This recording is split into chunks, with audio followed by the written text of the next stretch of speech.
Bismillah, walhamdulillah, wa sallallahu ala rasulillah. I would like to thank Brother Ahmed and the Cordova Society of Archivists for inviting me here to the University of Memphis. Today, inshallah, we're going to talk about terrorism and its solution. Let me start by mentioning a verse from the Holy Quran. The verse Allah revealed, وَلْتَكُنْ مِنْكُمْ أُمَّةٌ يَدْعُونَ إِلَى الْخَيْرِ وَيَأْمُرُونَ بِالْمَعْرُوفِ وَيَنْهَوْنَ عَنِ الْمُنكَرِ وَأُولَٰئِكَ هُمُ الْمُفْلِحُونَ. That this is a command from the Holy Quran that there should be from among you, from among the Muslims, those who call to the good and they enjoin the ma'ruf, what is right, and they forbid the munkar, what is wrong, and the ones who do so, they are the successful. Now, our topic, of course, is a very hot topic in terms of the topic of terrorism. Now, the word terrorism is itself a sort of loaded term. As the saying goes, one man's freedom fighter is another man's terrorist.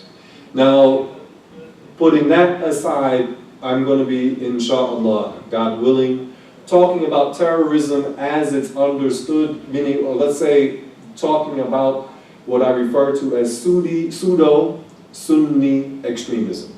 We're not talking about terrorism in general, not going to go and talk much about the terrorism that was committed by different Shia sects, in particular in the 80s.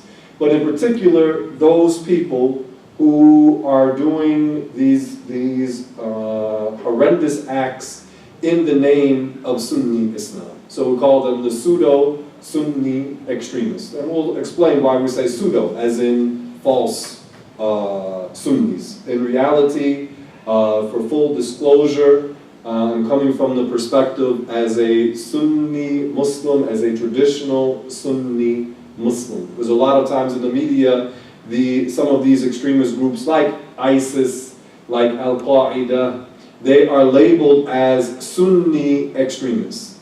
And inshallah, God willing, as we go into this lecture, we will see that these people don't have the beliefs of the Sunni Muslims in reality. So that's why I said we'll refer to them as pseudo-Sunni extremism. Now this extremist ideology, the extremism done in the name of Islam in general, the first extremist group was a sect called the Khawarij. The Khawarij, you could say they were the renegades. They were the ones who, during a period, what's called the first fitna, it's referred to as the first fitna, between the battle between Imam Ali, who was the fourth of the Sunni leaders, the fourth of the Sunni caliphs, and Muawiyah. Muawiyah was a ruler, he ruled part of the Muslim territory, and Imam Ali was supposed to be the ruler of the entire empire, but Muawiyah revolted against Imam Ali. Now, there was a period of arbitration between Muawiyah and Imam Ali. And the fact that Ali radiallahu anhu accepted the arbitration, the Khawarij, they exited altogether, and they deemed Ali to be a deviant, and they made takfir. And we're going to talk about this term in a little bit. They deemed Ali to be a disbeliever for engaging in arbitration. So when we look at the history, we'll see that the Khawarij, and then later some of the other sects will be called like Neo-Khawarij, because of this extreme position of making takfir, again, deeming someone to be a disbeliever. So we're going to get back to that, inshallah. But the Khawarij, this was during, shortly after the passing of the Prophet, sallallahu alaihi wasallam, that you had this first movement that broke away and started deeming other Muslims to be non-Muslims, and then waging war on fellow Muslims, deeming them to be non-Muslims. The conflict between Ali and Muawiyah was not one where one group was saying the other group are disbelievers. But with the Khawarij, this would be the first group that would start to deem Muslims, genuine Muslims, to be non-Muslims. So that's one. Now, among the, later in history, I thought this was just an interesting footnote, side note in history.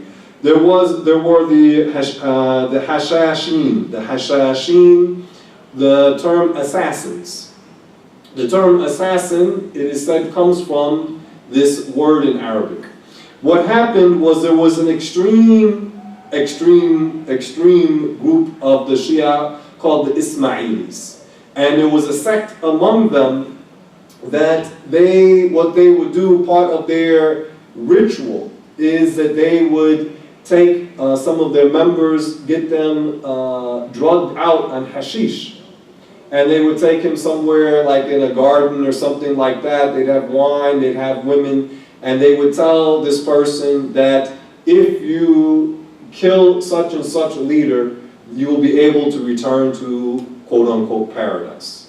So this was the first, well, not say the first, but this was among the sects that professed to be Muslims that were extremists. And this group, they were active during the era of the Crusades, during the time of Salahuddin al-Ayyubi. They were active during this time.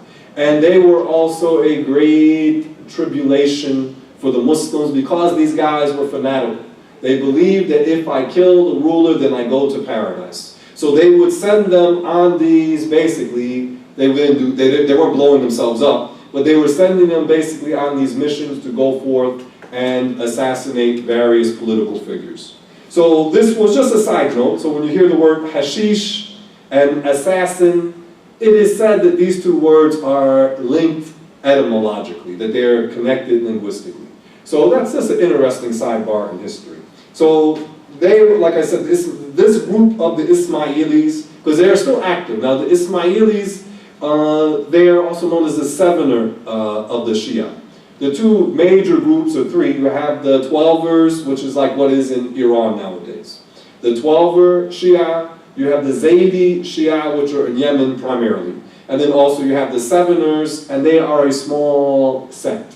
And they have some very extreme beliefs, and among them, you have them believing that a human being is God, which from a traditional Islamic perspective, without a doubt, we would deem this is not an Islamic belief, this is a blasphemous belief.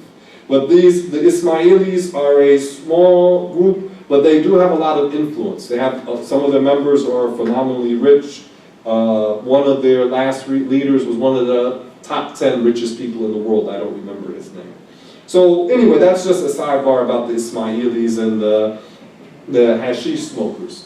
Now, when we're talking about the people who are committing terrorism in the name of Sunni Islam, you have, in essence, what you may say, an unholy trinity, a trinity of terror with these three figures. There is Ahmed ibn Taymiyyah, who died 1328 on the Western calendar. There is Muhammad ibn al-Wahhab, who died 1792. And lastly, Sayyid Qutb. These three, when you look at the different radical groups, and you trace them back to today, like ISIS, Al-Shabaab, Al-Qaeda, Boko Haram, when you trace them back, you will find that they all regard these three characters as, or at least some of them say Qutb, some of them don't praise him. But all of them will praise Ahmed ibn Taymiyyah and Muhammad ibn al-Wahhab. Now Ahmed ibn Taymiyyah, he lived in Syria. He spent most of his time, or much of his time, in Damascus, which was back then the capital of the Muslim, or one of the central cities in the Muslim world. This was during the time of the Mongol invasions, when the Mongols were coming through Central Asia, came through Iraq, and even came into, it reached as far west as Palestine. He was prominent, he was a learned person. Ibn Taymiyyah was not an ignorant person. But as the scholars said about him, that his knowledge was greater than his intellect.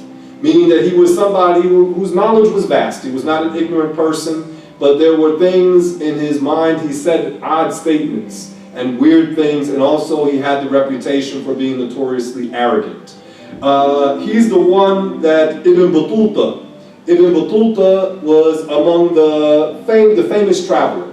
When you look at the people of what they were deemed the Middle Ages, Ibn Battuta was from North Africa, and he's the one who traveled all the way to China, and then he also traveled through India. He actually acted as the qadi, the imam there, the judge in India or Sri Lanka. I'd have to double check now.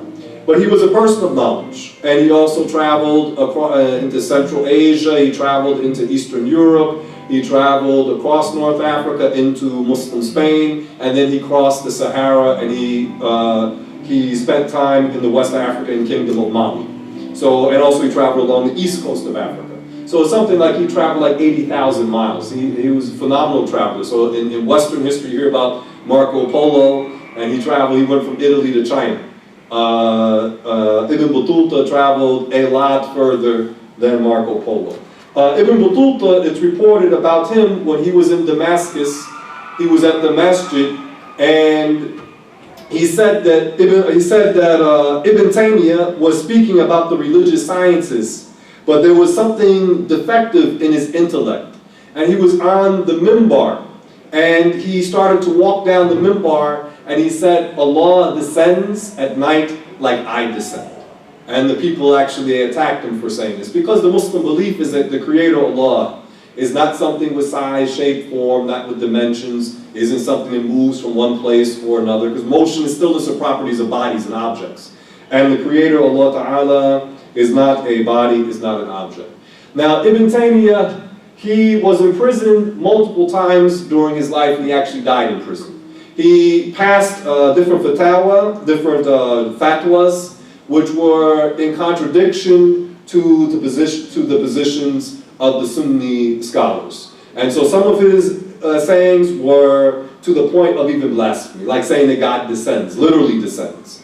So he had this belief, other beliefs where he attributed other bodily characteristics to Allah.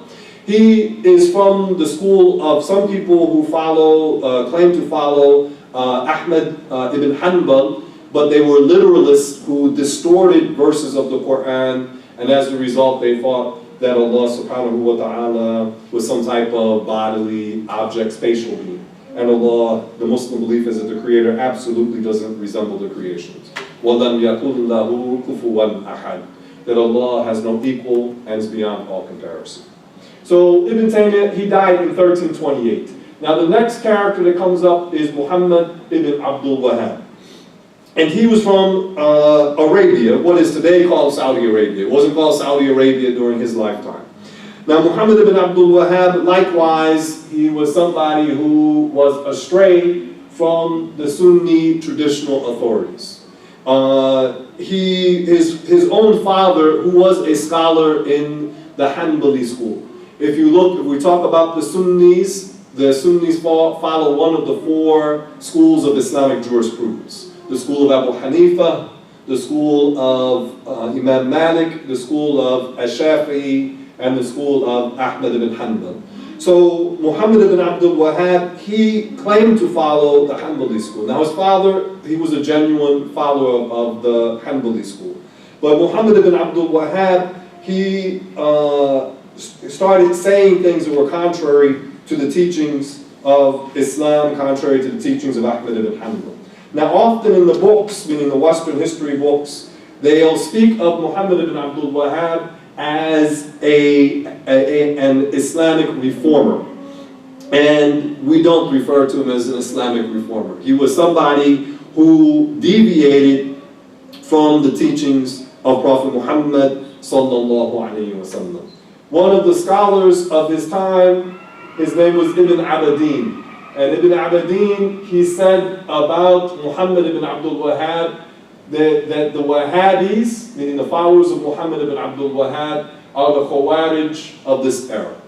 The Khawarij, among the deviances of the Khawarij, is that they deemed any Muslim, if he were to commit a sin. Now some said a major sin, and some of the Khawarij said any sin.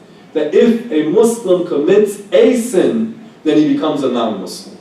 Now, the position of the Sunni orthodoxy is that a Muslim, if he or she falls into sin, he or she is still a Muslim, unless that person deems the sin to be permissible. So, for example, if a Muslim drinks alcohol, what's the judgment? In the rules of Islam, drinking alcohol, consuming alcohol is an enormity. It's a major sin. But the one who drinks the alcohol accepts the fact that it's sinful, then he is sinful. But he doesn't blaspheme. However, if the person, he knows that alcohol is forbidden, he knows it's forbidden, it's mentioned in the Quran, it's mentioned in the hadith of the Prophet, sallallahu alaihi wasallam, it is common knowledge amongst the Muslims. If he claims that alcohol drinking is allowed, even if he doesn't drink, he blasphemes, because he's belying the religion.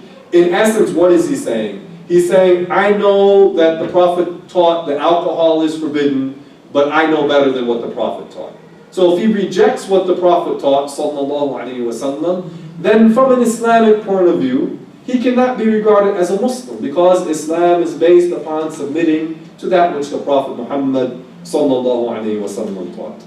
As for the Wahhabis, they are called the neo-renegades, the new Khawarij, Ibn Abidin, and others regarded them as the Khawarij of this era, because the Wahhabis, they would make, they did and they continue to make mass takfir upon the Muslims, meaning to deem the Muslims non-Muslims at large. And inshallah, we'll get back to that topic, inshallah.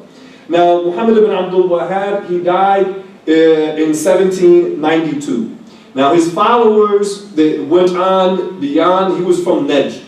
This was a region where Riyadh is. This is not where Mecca and Medina are what's called the Hijaz. This is eastern central Arabia, is Najd. And the Prophet Muhammad sallallahu alaihi wasallam, he said that the horn of the devil would appear from Najd.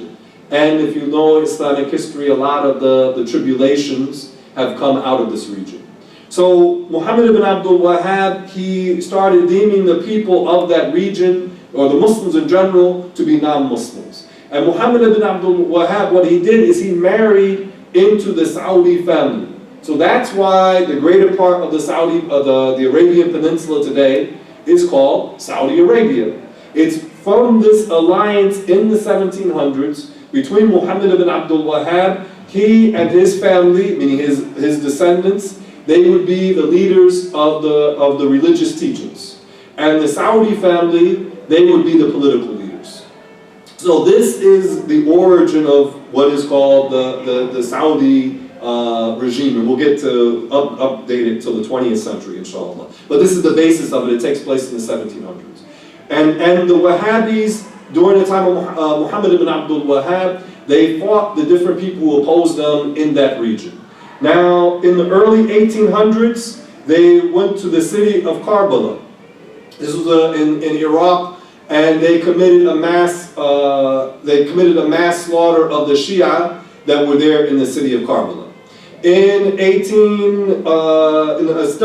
few years after that, during this time, the first five years of the 1800s, the Wahhabis, they laid siege to the city of Mecca, to the point that the people were reduced to eating dogs in order to survive. And then they went to the city of Medina, and they ransacked the mosque of the Prophet sallallahu alaihi wasallam. They also went to the city of Ta'if, and they massacred the people of Ta'if. So when we go back in history, we find that the Wahhabis have always been extremists. They have always been terrorists. It's not something new. So when we see what they call ISIS doing today, it's not something that is contrary to the manhaj, the methodology of the followers of Muhammad ibn Abdul Wahhab. Now what happened in the early 1800s, the Wahhabis are doing what they're doing, and the Sunnis, as Ibn Abidin referred to this movement, the followers of Muhammad ibn Abdul Wahhab, the early Sunnis, meaning upon the appearance of this movement, they referred to these people as Wahhabis. Very often, one of the signs that someone is under the influence of Wahhabism is that when you use the term Wahhabi, they get very defensive. And often they'll say, there's no such thing as a Wahhabi. Chances are, if the person is saying there's no such thing as a Wahhabi, there's a very, very, very good chance that he's under the influence of Wahhabism. The Sunnis, the traditionalists among the Sunnah, the Sunni majority, they refer to these people as Wahhabis. Now, the Wahhabis themselves, they will call themselves usually Salafis. So if you hear someone saying Salafi, this means almost undoubtedly he is a Wahhabi. So during this time, early 1800s, late 1700s, early 1800s, the Ottoman Empire ruled most of the Middle East, North Africa, parts east into Asia, Central Asia. The Ottomans were dealing with the rebellion of the Wahhabis in the Arabian Peninsula. Also in the late 1700s, there was the invasion by France, by Napoleon, the invasion of Syria, the invasion of Egypt. So there was a lot of fitna, a lot of tribulations that the Muslims were facing. Nonetheless, in the early 1800s, the Ottoman Sultan had Muhammad Ali, not Muhammad Ali the boxer, but Muhammad Ali who was the ruler of Egypt. He ordered him to send an army to repulse the Wahhabis, get them out of Mecca, get them out of Medina, and they were forced out of those cities and they retreated to the desert. So this is the early 1800s. Throughout the 1800s, the Wahhabis would pop up occasionally, but they did not become a major force again until the end until World War I. Now, World War I, you had the Germans versus the French and the British, later the Americans, and also the Ottomans. The Turks, they had an alliance with Germany. And what happened during the war is that the British, everybody's familiar with Lawrence of Arabia, the British went to the Arabs in Arabia and also in Asham, in greater Syria, Lebanon, Syria, Jordan, Palestine, and encouraged the Arabs to revolt against the Ottomans. So what happened was that the Ottomans, instead of focusing on the front to the west, they also had to deal with the revolt of the Arabs to the south and to the east. So this weakened them. And at the end of the war, of course, the Germans and the Ottomans, they lose the war.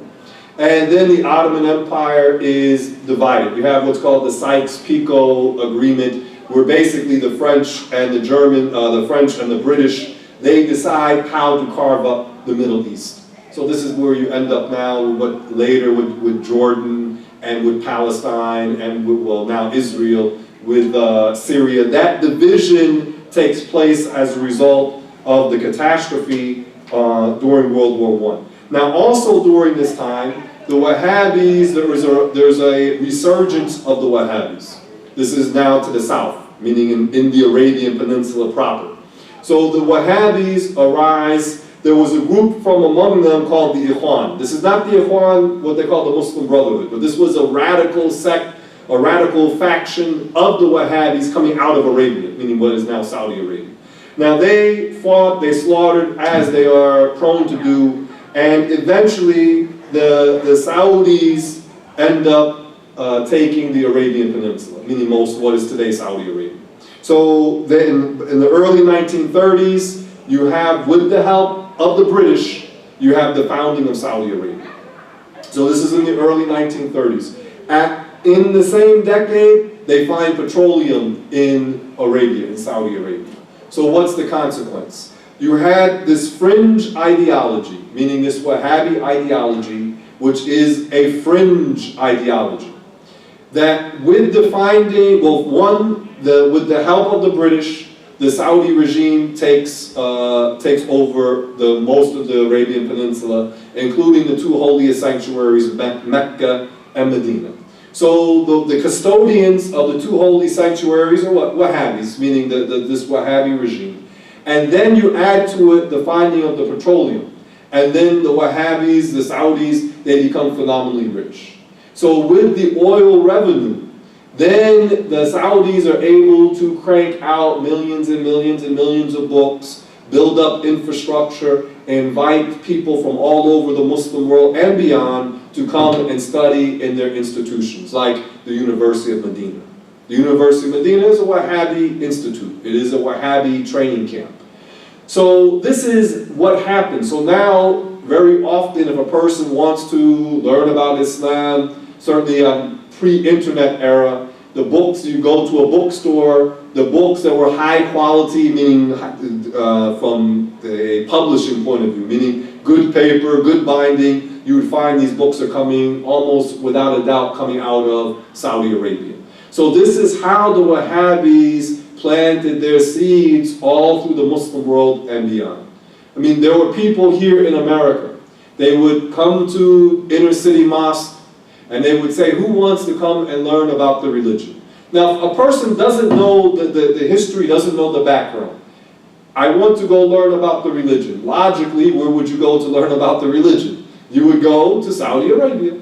You would want to go to Mecca and Medina. Where would you go to learn about the religion? You go to Mecca and Medina. This is, I'm not, of course, now if one knows the ideology and the person is sincerely wanting to follow Sunni Islam, then he would avoid these people. But just given human nature, who were the custodians? These people, the Saudis. Okay, so they would go to these mosques in the inner cities and around the world. And they say, who wants to come learn?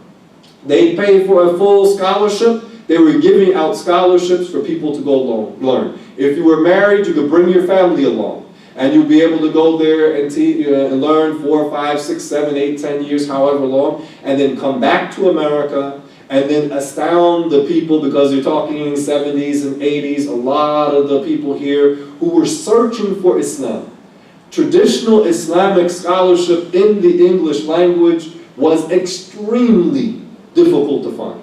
So what was available was this Wahhabi ideology. So you can go to some cities around the country, inner cities around the country, where you may have a relatively strong, quote-unquote, Muslim presence, meaning people who self-identify as Muslims, and many of those people will be infected with this Wahhabi ideology. So the Wahhabis, again, this is how they came to power, and this is why this Wahhabi ideology is so widespread in the Muslim world. Now they are a minority, they are a small minority, they are a fringe group of people, but their influence is very powerful.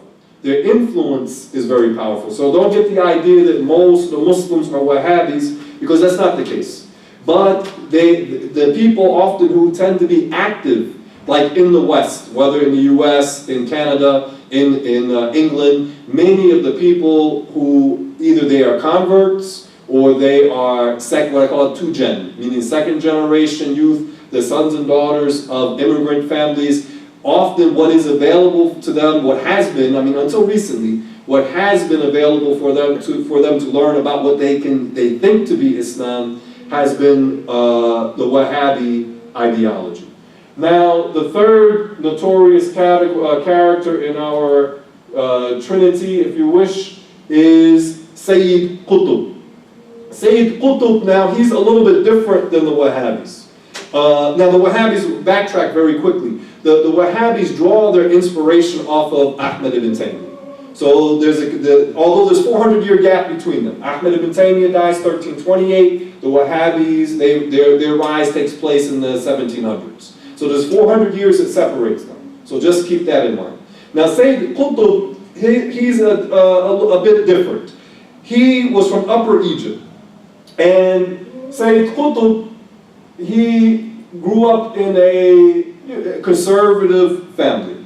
Then he went to Upper Egypt, meaning southern Egypt. You know, the Nile flows from south to north. So you say Upper Egypt, you mean southern Egypt. So he grew up in a conservative family, learned the basics of what is attributed to. He learned basic what people typically learn of the religion, not deep, not in depth.